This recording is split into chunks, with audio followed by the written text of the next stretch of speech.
I should have known Christmas was about to explode the moment Grandpa Walter called all of us home. He never asked, he commanded. And this time, his voice carried a strange, shaky weight that made my stomach twist. When I walked into his old Montana cabin, everyone was already bickering. Dad complaining about the roads, Aunt Linda scrolling on her phone, Uncle Bruce asking where the real gifts were. I barely had time to take off my coat before Grandpa handed each of us a white envelope, silent, deliberate, like he was dealing cards in a game none of us understood. Inside mine was a check for $5 million. Crisp, heavy, perfectly official. Everyone burst out laughing. Fake, Dad barked. Cute prank, Grandpa, Aunt Linda snorted. But Grandpa didn't look at them. He looked straight at me, and that haunting look told me one thing. This was no joke. The room fell into a weird, uncomfortable silence after the laughter died down. Everyone kept waving their checks like cheap paper props, everyone except me. I held mine carefully, pressing the edges between my fingers as if it might crumble. Dad leaned back in his chair, smirking. $5 million, Hannah. Come on, even you can't be naive enough to fall for that. I swallowed hard.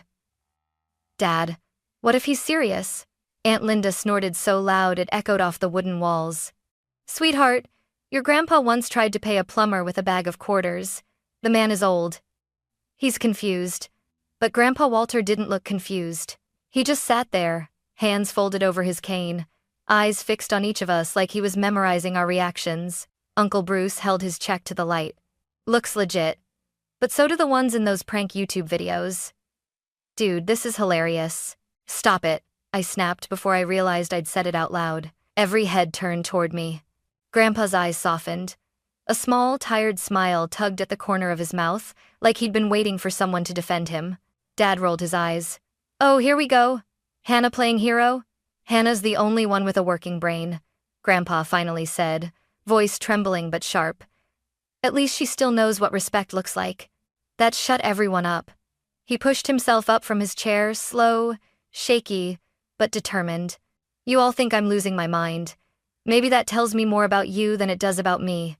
A cold wave rolled through the room. Dad opened his mouth, but Grandpa lifted a hand. Save it, Raymond. Then he turned to me. Hannah, walk with me. We stepped out onto the frozen porch, breath turning to white smoke in the air. The snow reflected the soft glow from inside, making the world look surreal. Grandpa leaned on the railing, staring into the dark pines. They've stopped seeing me, he whispered. Stopped listening. Stopped caring. I didn't know what to say. Grandpa, why give them checks at all? He looked at me, eyes sharp, full of something that felt like both sorrow and fire. To see who still has a heart. He touched the pocket of my coat where I'd kept the check. Hold on to that, Hannah.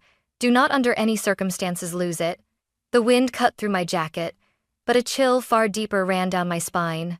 Because at that moment I realized something huge was coming. And my entire family was walking straight into a storm they didn't see yet. That night, the cabin felt heavier than usual.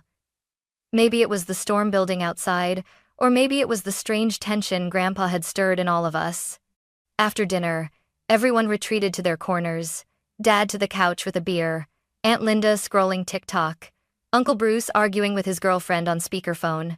I stayed in the kitchen, washing dishes with Grandpa. He dried each plate slowly, his wrinkled hands trembling just enough to break my heart. Hannah, he said quietly, you saw their faces. I nodded. They think you're joking. They think I'm useless. He set a plate down. But you didn't laugh. I tried to smile. Maybe because I've always known you're unpredictable. He chuckled, but it faded quickly. Hannah, promise me something. Okay, tomorrow, when things start happening, don't back down. I froze. What's going to happen? But instead of answering, he reached for a little wooden box on the counter. He opened it, revealing an old pocket watch with scratches all around the edges. This was your great-grandfather's, he said.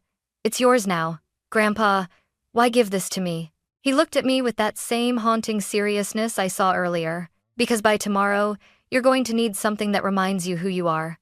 Before I could ask more, the front door slammed. Dad stomped into the kitchen, face flushed red. Walter, what the hell were you thinking tonight? You made us all look ridiculous. Grandpa didn't even blink. Then maybe you should have acted less ridiculous. Dad's jaw tightened. You know what I mean. These stupid checks. They're only stupid because you chose them to be. Grandpa snapped back. The room went dead silent. I stepped between them. Dad, stop.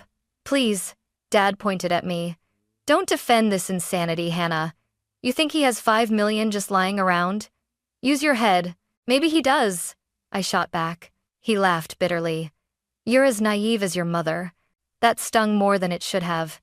Grandpa's voice turned cold. Raymond, say another word, and you can sleep in your car. Dad muttered something under his breath and walked away, slamming the door behind him. Grandpa sank into a chair, exhausted. His breathing was shallow, his shoulders shaking slightly. For the first time, he looked old, frighteningly old. I knelt beside him. Grandpa, are you okay? He cupped my cheek with his trembling hand. I'm fine, sweetheart. But you need to remember something. Love shows itself in the smallest moments. And so does greed. I swallowed hard. Grandpa, what are you planning? He smiled faintly. Not planning, Hannah. Revealing. Revealing what? The truth about this family. Outside, thunder rumbled softly in the distance. Inside, the cabin lights flickered as if the house itself sensed something coming. Grandpa stood slowly and whispered, Get some rest, Hannah. Tomorrow, everything changes.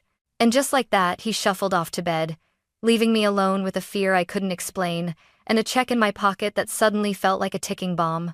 I barely slept that night. Grandpa's warning kept replaying in my head, every word tightening like a knot in my chest. By sunrise, the cabin was silent, too silent. Everyone else was still asleep or pretending to be. I slipped my coat on, tucked the check carefully into my pocket, and stepped outside into the biting Montana cold. The sky was pale pink, the kind that always made Grandpa say, "Storm's coming." I didn't know if he meant the weather or my family. The drive to the bank felt unreal. My hands trembled on the steering wheel the whole way. The check felt heavier than paper, more like a secret. When I finally walked into the Willow Ridge Community Bank, my boots left little puddles of melted snow on the polished floor. A young teller wearing braces smiled at me. Hi, how can I help you today? I slid the envelope toward her. I'd like to deposit this. I'd like to deposit this. She opened it. Her smile vanished. She blinked. Once, twice. Then her face drained of color. This is... She swallowed hard. One moment, please. I need my manager. My stomach dropped. Within seconds, a man in a gray suit, mid-50s, stiff posture appeared. I'm Mr. Harris, the branch manager. May I take a look? He examined the check so carefully you'd think it was radioactive. His eyebrows scrunched. He held it up to the light, checked the watermark, the signature, the routing number, everything. Then he looked up at me, expression completely different from the polite bank facade people always wear. Miss, could you step into my office? My heart nearly exploded out of my chest. What's wrong? Is it fake? He didn't answer. Inside his office, he closed the blinds, sat across from me, and lowered his voice. This check is real. I stared at him. I'm sorry, what? Authentic. Verified. The account at First Montana Trust Bank holds the full $5 million. Miss. He leaned forward. This is not a joke. I felt the world tilt sideways. He continued.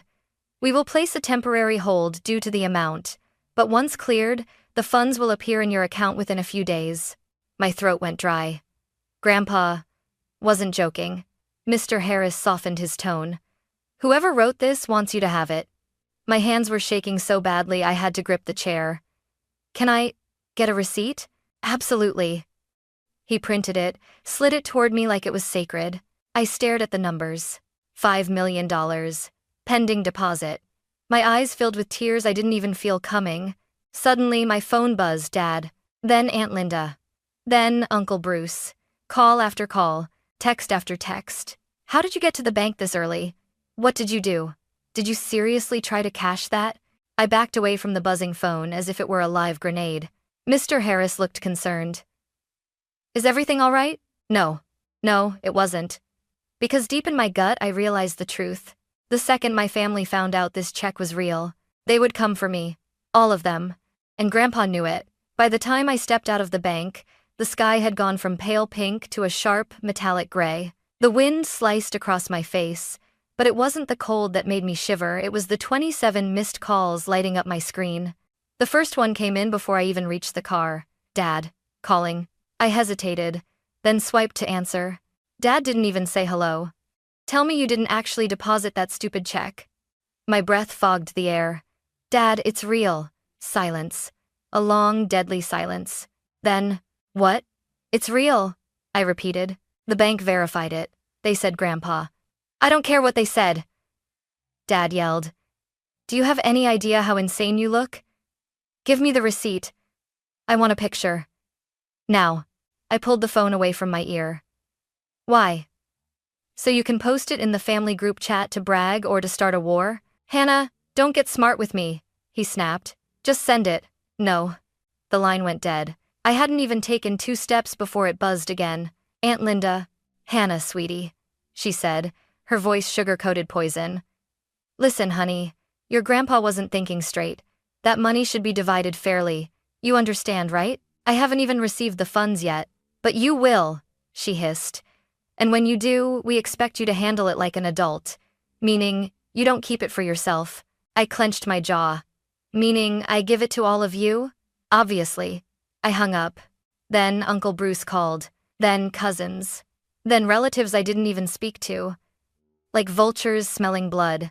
By the time I reached the cabin, my phone felt like it was burning. I pushed through the door. Everyone was awake, waiting like a courtroom with no judge, only executioners. Dad stood in the center of the living room, arms folded. Where were you? No greeting. No concern. Just accusation. At the bank, I said. Did you cash it? Aunt Linda demanded. I pulled the folded receipt from my coat pocket. Their eyes snapped to it like magnets. Dad lunged forward. Give me that. I stepped back. No. Hannah! He barked, voice cracking. That money belongs to this family. Funny, I said. None of you thought it belonged to the family last night when you were laughing in Grandpa's face. The room erupted. Aunt Linda, don't twist this. Uncle Bruce, you manipulated him. Dad, he's old, Hannah. You took advantage. Cousin Megan, you owe us. It was like being trapped inside a hurricane made of teeth. I shouted over them. You all threw your checks away. Dad slammed his fist on the table. Because they were obviously fake. Then why am I suddenly the villain now that it's real? I demanded. Nobody answered. Then Grandpa's door creaked open. He stepped out slowly, gripping his cane, eyes burning with a fire I had never seen before. That's enough. The room froze. Grandpa pointed at them one by one. All of you laughed. All of you mocked me. All of you threw away what you didn't deserve. Dad opened his mouth, but Grandpa cut him off with a roar that filled the cabin. But she didn't. He turned to me. Hannah kept hers. Hannah had faith. Hannah still sees me. My throat tightened. Grandpa took a deep breath, voice trembling but fierce. And now the truth begins. Everyone exchanged confused glances. Dad frowned. What truth? Grandpa leaned heavily on his cane.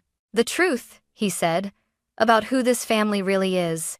And in that moment, I realized something terrifying. This wasn't the end of the storm. It was only the first crack of thunder. Grandpa didn't come down for breakfast the next morning. At first, I thought he was just tired from last night's chaos, my family screaming, accusing, tearing into each other like wolves. But the quiet, it felt wrong. Too still. Too hollow. I walked to his room and knocked softly. Grandpa? It's me. No answer. I pushed the door open. He was lying there peacefully, hands folded over his chest, eyes closed as if he'd just drifted into sleep. But the moment I touched his hand, the truth punched the air from my lungs, cold. Still. Gone. I dropped to my knees. Grandpa! No, please, Grandpa. Wake up, please. My voice broke, shattering in the quiet room. Hot tears spilled down my cheeks as I shook him gently, desperately, stupidly hoping he'd stir. He didn't. I don't remember calling 911. I don't remember the paramedics' voices. I only remember Dad standing in the doorway, arms crossed, saying, So, what happens to the money now? I spun around. He's dead, Dad. He didn't flinch. And he still had assets. We need to know what— Shut up! I screamed. Shut up, shut up, shut up! Shut up! The paramedics had to pull me away. 3 days later, snow smothered the town in white silence as Grandpa's coffin was lowered into the ground. I sobbed so hard I could barely breathe. My family didn't shed a single tear. Aunt Linda whispered to Dad, not bothering to hide it. "Do you think she already moved the money to a hidden account?" Dad muttered back. "She's always been manipulative. She probably twisted him around her finger." Uncle Bruce scoffed. Old man was losing it. "She took advantage." I turned around, voice trembling with rage. "Say it again." Bruce raised his hands mockingly. "Oh, look! The princess is angry." I lunged at him. Someone grabbed my arms, because in that moment I hated them. Every single one of them. After the burial, Grandpa's attorney, Mr. Cole Harrington, summoned us to a small meeting room in the funeral home. "Thank you for coming," he said gently. Walter prepared a formal statement and final instructions.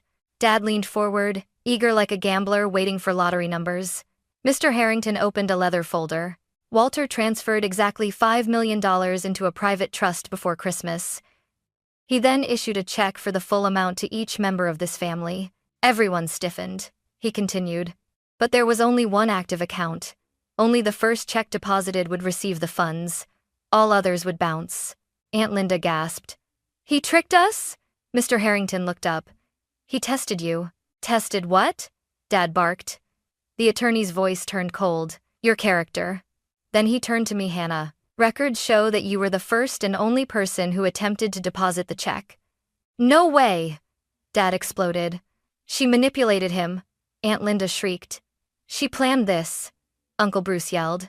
Mr. Harrington raised a hand. Walter anticipated this reaction. He left something specifically for Hannah. He slid a sealed envelope across the table toward me.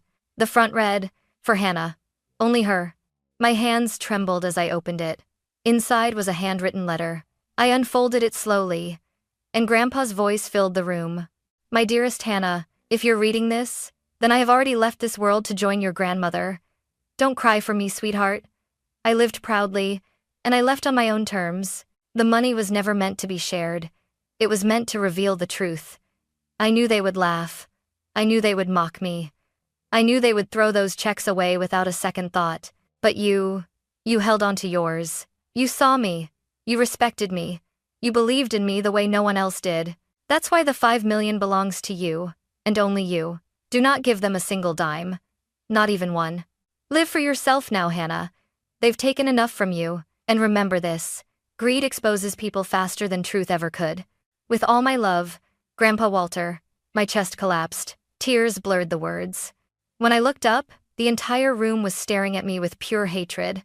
Dad slammed his fist on the table. "This isn't over." Mr. Harrington spoke sharply. "It is over, legally and permanently." But the way my family glared at me, I knew. This was just the beginning of a new war. I thought burying Grandpa would be the worst day of my life. I was wrong, because the next morning, my phone exploded with notifications, hundreds of them. Mentions, tags, posts, comments, and every single one had my name in it. Dad had posted a long Facebook status. "My daughter manipulated my elderly father into signing over his entire savings. She took advantage of a confused old man. Please pray for us as we seek justice." Aunt Linda shared it within minutes. "She stole from the whole family." Uncle Bruce added, "We won't let greed destroy us. Court will decide." They posted pictures of Grandpa, pictures of him looking tired, frail, caught in unflattering angles, and wrote captions like, "He wasn't mentally well. She exploited him." My heart sank into my stomach. People I barely knew were commenting, "How could you? Evil. Give the money back, thief." If the money back, thief. Shameful. I slammed my laptop shut, trembling. That's when a loud knock shook my door. Bam, bam, bam. "Open up!" Dad's voice roared from outside. I froze. "Hannah, we know you're in there," Aunt Linda screeched. I opened the door just an inch. Dad shoved it wider. "Give us the trust documents, now." "What documents?" I backed away. "The ones Grandpa gave you," Aunt Linda demanded. "I only have the letter." Uncle Bruce laughed sharply. "Oh, how convenient. She only has the letter." Dad's eyes were wild. "We've contacted a lawyer. You will not get away with this." "A lawyer?" I whispered. "You're suing me?" Dad stepped forward, voice cold like steel. We are suing you for full redistribution of the estate. Fraud, elder abuse, manipulation, coercion. My throat tightened.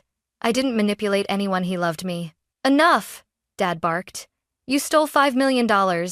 I felt something inside me crack. You all threw your checks away. That doesn't matter, Aunt Linda hissed. It was symbolic. It was a test, I snapped.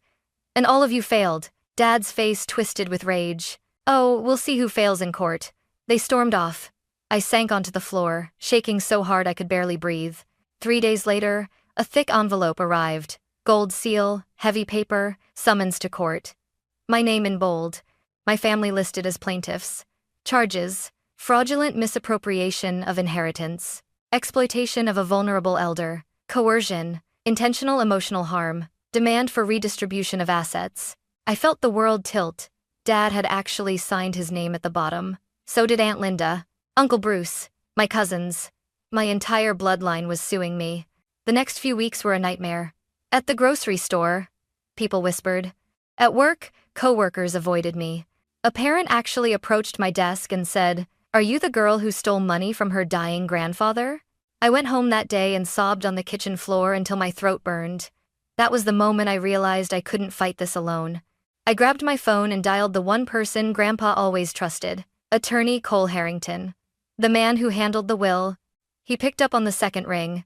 Hannah? My voice cracked. They're suing me. I know, he said quietly. They contacted my office.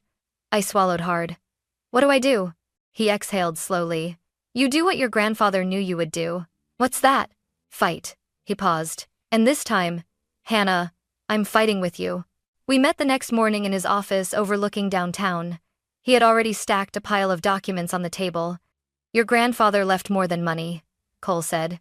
He left evidence. He opened a folder. Inside were Grandpa's medical evaluations stating full cognitive clarity, video recordings from inside the cabin, Grandpa's voice messages, signed trust documents, a notarized statement. My mental state is sound. My decisions are intentional, I gasped. He planned this. Cole nodded. He knew exactly what he was revealing. My hands shook as he placed a final document in front of me, a short video. Grandpa, sitting in his armchair, speaking to the camera. If they turn on her, protect her. She is the only one left who remembers what family means. Tears streamed down my cheeks. Cole's voice was steady. Hannah, your grandfather armed you with the truth. And your family? He leaned back, eyes sharp. They just armed themselves with lies. He closed the folder with a soft, final thud. Time to take them down. The courthouse felt colder than the Montana winter outside. I stood there, gripping the file Cole gave me, my palms damp with sweat. My entire family, blood relatives who once claimed to love me, sat together on the opposite side of the room, like a united front of hatred. Dad wouldn't even look at me. Aunt Linda glared with a smirk of triumph. Uncle Bruce cracked his knuckles, whispering something to his lawyer. I wasn't Hannah the granddaughter anymore. I was the enemy. Cole leaned toward me. You're going to be okay, he whispered. I wasn't sure I believed him. The judge entered. Everyone rose, and then the nightmare began. Dad's attorney, a slick man with greased-back hair, stood up. Your Honor, he announced, this is a case of elder exploitation. A young woman manipulating her mentally fragile grandfather into gifting her his entire estate. The rest of the family was left with nothing. Dad nodded dramatically, even dabbing his eyes with a tissue. Fake tears. I almost gagged. The lawyer continued. Hannah Preston isolated Walter, influenced him, and coerced him into signing away $5 million. We demand the court invalidate the check and redistribute the estate fairly. He looked at me like I was trash. When confronted, the defendant refused to share any portion of the inheritance, proving malicious intent. Dad suddenly shouted, She stole from us! Order! The judge barked. Then Aunt Linda took the stand. She tricked him, she sobbed dramatically. He wasn't well. He forgot birthdays, forgot appointments. He even thought it was Thanksgiving in July. I clenched my fists. That never happened. She was making it up. Uncle Bruce followed. Hannah always manipulated him. He trusted her too much. She took advantage. Cousin Megan. She bragged about being closer to Grandpa. She planned this. Every lie felt like a slap. By the time they were done, I wasn't a granddaughter anymore, I was a monster. When it was our turn, Cole rose slowly, calmly, like a wolf ready to rip throats. "Your Honor," he began, "the plaintiffs have offered nothing except accusations, exaggerations, and emotional theatrics. We will now present facts." He handed the judge a folder. Exhibit A. Medical evaluations confirming that Walter Preston was fully lucid, cognitively stable, and legally competent. Aunt Linda's face dropped. Exhibit B. A notarized statement from Walter, written before Christmas, verifying his mental clarity and intention to distribute his assets through one active account. Dad stiffened. Exhibit C. Home security footage. Cole played a clip on the screen. There they were, my family mocking Grandpa, ripping their checks, laughing in his face. The room fell silent. Another clip. Grandpa speaking privately in the kitchen. He said clearly, "They don't see me anymore, but Hannah still does. She's the only one left with a heart." My eyes filled with tears. Gasps filled the courtroom. Dad's jaw clenched. Aunt Linda whispered, "Oh my God." Cole wasn't done. Exhibit D. A video recorded by Walter himself. He pressed play. Grandpa appeared on screen, frail but fierce. "If you are watching this, it means they have turned against Hannah. I was not manipulated. I made a deliberate choice. The $5 million belongs to her, no one else." My breath caught. Even the judge looked shaken. Cole turned to the plaintiffs. "Any questions?" They had none. The courtroom held its breath as the judge read her ruling. "This court finds no evidence of manipulation or coercion. The decedent was fully competent. The check deposited by the defendant is valid and binding." Dad started shaking his head violently. "Furthermore," the judge continued, "the plaintiff's claims are baseless, defamatory, and made in bad faith." Aunt Linda gasped. "The complaint is dismissed with prejudice. The defendant, Hannah Preston, is confirmed as the sole legal recipient of the $5 million. A loud smack of the gavel echoed. Case closed. Dad jumped to his feet. No, you don't get to do this." "Sit down," the judge warned. "You manipulated him," he screamed at me. "You ruined this family." I stood slowly, voice trembling but clear. "No, Dad. You ruined it when money mattered more than love."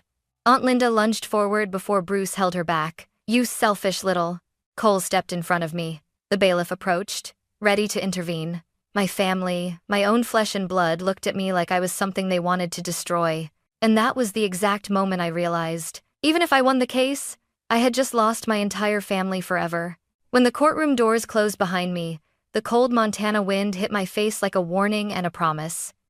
I walked down the courthouse steps slowly, each step echoing the truth. I had won, but I had no family left to share it with. I stood outside for a long moment, watching people hurry past strangers who knew nothing about the storm that had just ripped my life apart. Cole rested a hand on my shoulder. "You did everything right, Hannah," he said. My voice cracked. "Then why does it still hurt so damn much?" He sighed softly. "Because losing the illusion of family still feels like losing the real thing." Then he squeezed my shoulder. "But you'll build something better." That night, I drove back alone to Grandpa's cabin. The snow fell thick and silent, covering every memory, every wound, every echo of my relative's rage. Inside, the house felt hollow without him, but also peaceful. No yelling, no greed. Just the crackle of the fireplace and the soft creak of the old armchair he loved. I sank into it and pulled out his letter again, reading it for the 100th time. "Live for yourself now, Hannah. They've taken enough from you." Something in me loosened, something that had been tight for years. The next morning, I made the decision I knew Grandpa would approve of. I packed everything I owned into 2 suitcases, closed the cabin door one last time, and didn't tell a single soul where I was going. 2 weeks later, I moved to a quiet mountain town in Colorado Snow Ridge, population barely 3,000, a town that smelled like pine trees and wood smoke, a place where no one knew my name or my past or the $5 million sitting quietly in my bank account. I bought a small cedar cabin on the edge of town. Nothing extravagant, Grandpa would have hated extravagance.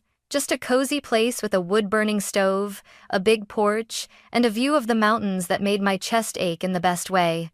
I found a job at the local bookstore, something simple, something healing. People there didn't care about my history. They cared about stories, about poetry, about which author wrote the best winter novels. They called me the quiet girl who knows every book in the shop.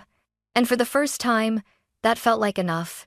Every morning, I'd wake up early, brew strong coffee, step outside, and breathe in the crisp mountain air. The peace was so intense, it almost felt foreign. I planted a small garden. I took long walks in the forest trails. I learned how to bake bread from Martha, the sweet old lady who lived next door. She'd bring me jars of honey and say, "A girl like you deserves a sweet life." I never told her what I'd been through. She didn't need to know. And I didn't need to relive it. The best part? No one asked me for anything. No one demanded a share. No one tried to twist love into obligation. For the first time in my life, I was truly free. One evening, as the sun sank behind the mountains in a blaze of orange and pink, I sat on the porch with Grandpa's pocket watch in my hand. The metal was warm from my touch. The ticking was soft but steady, like a heartbeat. I closed my eyes. "Thank you, Grandpa," I whispered into the quiet air. "You didn't just leave me money. You left me my life." A soft breeze swept across the porch, warm, gentle, almost like a hand brushing my cheek. Maybe it was the wind. Maybe it was him. I didn't care. All I knew was this. I had walked through hell. I had lost everyone who once claimed to love me, but in the ashes of everything shattered, I found myself. And for the first time, that was enough.